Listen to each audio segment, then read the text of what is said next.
أصدر كتابا فاعتقله الشيوعيون بتهمة التآمر لتأسيس دولة إسلامية، وبعد 20 عاما فقط أسس دولة بالفعل.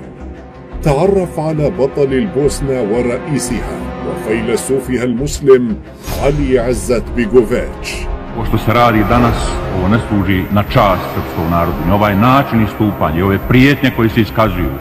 Muslimanski narod neće nestati. To ja poručujem gospodinu Karadžiću.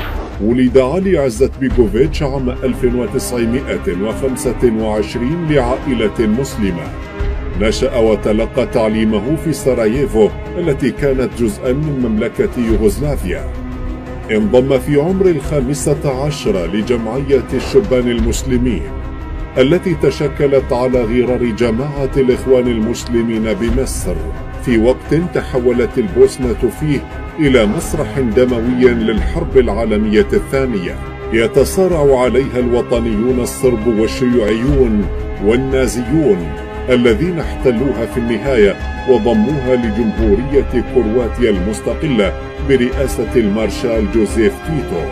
أصبحت البوسنة جزءا من جمهورية يوغوسلافيا الاشتراكية الاتحادية بعد هزيمة النازيين في الحرب العالمية الثانية.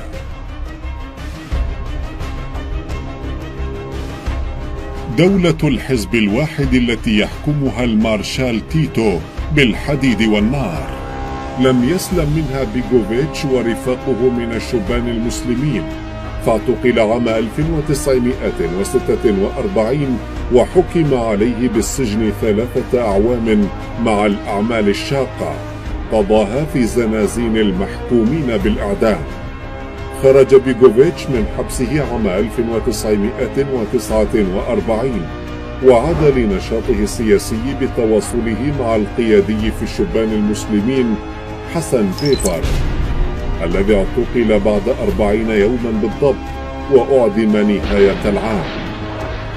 ومع مرور الوقت انهارت البنية التنظيمية للجماعة بإعدام واعتقال كل قياداتها، ولم يعد أمام بيجوفيتش أي خيارات سياسية تحت حكم تيتو، فتفرغ لبناء نفسه ودراسة مجتمعه.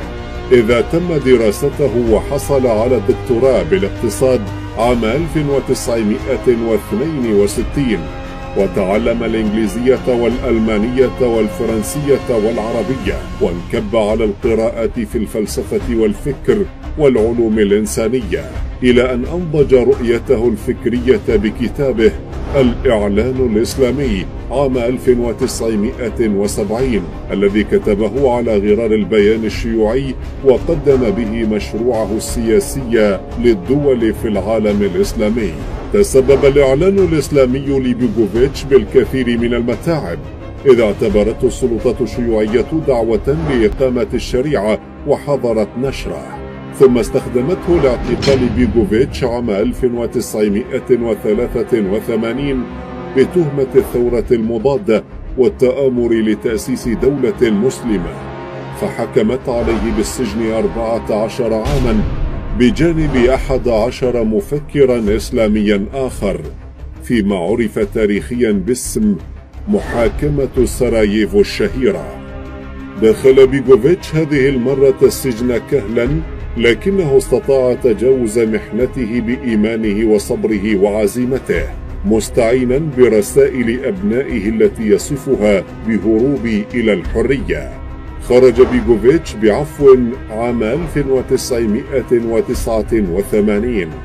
وقتها كان النظام الشيوعي الذي سجنه يزداد ضعفا، وشهدت يوغوسلافيا أجواء سياسية جديدة، صعود في الخطاب الوطني والانفصالية، ومطالب بالديمقراطية على غرار الدول الغربية، وتعددية حزبية للمرة الأولى منذ تأسيس البلاد، فبدأت الأحزاب بالتشكل على أسس عرقية، أجواء شارك بها بيجوفيتش بالطبع، فبدأ بالاجتماع مع المفكرين والمثقفين والناشطين لتأسيس حزب العمل الديمقراطي المشكل عمليا ليمثل مسلمي يوغوسلافيا دون الانفصال عنها، مقابل كل من الاتحاد الديمقراطي الكرواتي الداعي لانفصال كرواتيا والحزب الديمقراطي الصربي الداعي لتشكيل صربيا الكبرى التي تضم البوسنة والهرسك.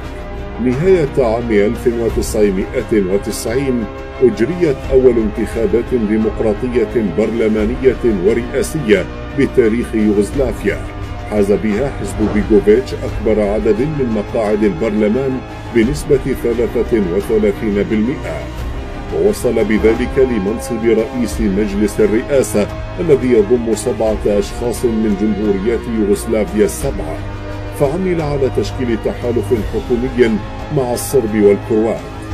تحالف هش انهار بعد أقل من عامين إثر انسحاب الحزبين الآخرين. مع تصاعد الأجواء العدائية وبدء إعلان الصرب لمناطق الحكم الذاتي، وبدأ أن نار الحرب تلوح في الأفق. النار التي حاول بيغوفيتش تجنبها باقتراح حلول سلمية تحفظ وحدة البلاد، دون أن يرضى بأن يكون ذلك على حساب سيادة شعبه. فبعد انفصال كل من سلوفانيا وكرواتيا مطلع التسعينيات لم يعد هناك يوغوسلافيا حقيقية، وإنما صربيا الكبرى يحكمها نظام سلوبودان ميلوسيفيتش. ورفض بيغوفيتش البقاء بها مطالبا باستقلال جمهورية البوسنة والهرسك، فأعلن مطلع عام 1992 عن استفتاء للاستقلال رغم تحذيرات الصرب وتهديداتهم، ليصوت 99.4% من المشاركين به بنعم، وأعلنت جمهورية البوسنة والهرسك المستقلة التي حازت اعترافا أوروبيا وأمريكيا. راهن بيغوفيتش على أنه سيدفع المجتمع الدولي للدفاع عن سيادة بلاده، لكن هذا لم يحصل، وتحولت الاشتباكات المتفرقة في أنحاء البلاد إلى حرب دامية قادها الصرب منتصف عام 1992 استعاض بها البوشناق بالعزيمة وإرادة البقاء عن السلاح والعتاد القليلين في ظل حظر الأسلحة المفروض على يوغوسلافيا، مما دفع بيغوفيتش للتعامل مع الدول المارقة وتجار السلاح والجهاديين لتسليح جيشه، تعامل اتسم بالدقة والحكمة والشجاعة. عندما وصل العرب الأفغان إلى البوسنة جمع بيغوفيتش قادتهم عارضا عليهم الرحيل أو العمل والانضباط تحت قيادة الجيش البوسني، وعندما وافقوا على الانضمام شكل منهم ما عرف وقتها بالفيلق السابع. كان يتجول بنفسه بين الجبهات والمدن المحاصرة، ويسافر من دولة إلى دولة ليوضح للعالم ما يجري في البوسنة، فبات رمزا إسلاميا لنضال البوشناق المسلمين وتوقهم للحرية، بينما بقي الغرب متفرجا على القصف العشوائي للمدن والبلدات المحاصرة والتطهير العرقي والاغتصاب الجماعي المنظم، حتى وقوع مجزرة سربرنتسا في يوليو تموز من عام 1995 تحت القيادة المباشرة لجزار البوسنة رادوفان كاراديتش، مجزرة راح ضحيتها أكثر من 8,000 بوسني في منطقة واقعة تحت الحماية الدولية. أجبرت سربرنتسا العالم على تغيير موقفه من حرب البوسنة والتدخل بالقوة ضد قوة كاراديتش، فقصف الناتو نهاية أغسطس آب 1995 مواقع القيادة الصربية، وأجبر الصرب على التفاوض بعد مقتل أكثر من 100,000 بوسني واغتصاب 20,000 امرأة وتشريد أكثر من 2,200,000 شخص ما بين عام 1992 وعام 1995.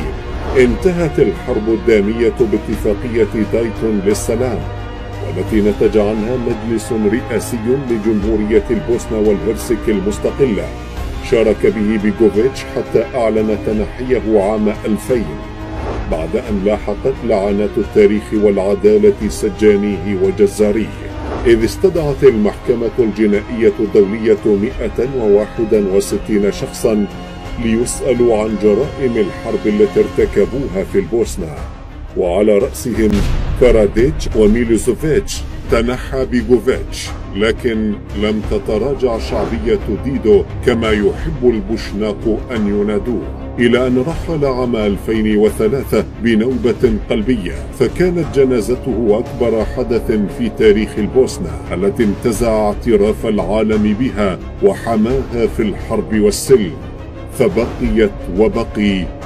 ورحل كل أعداء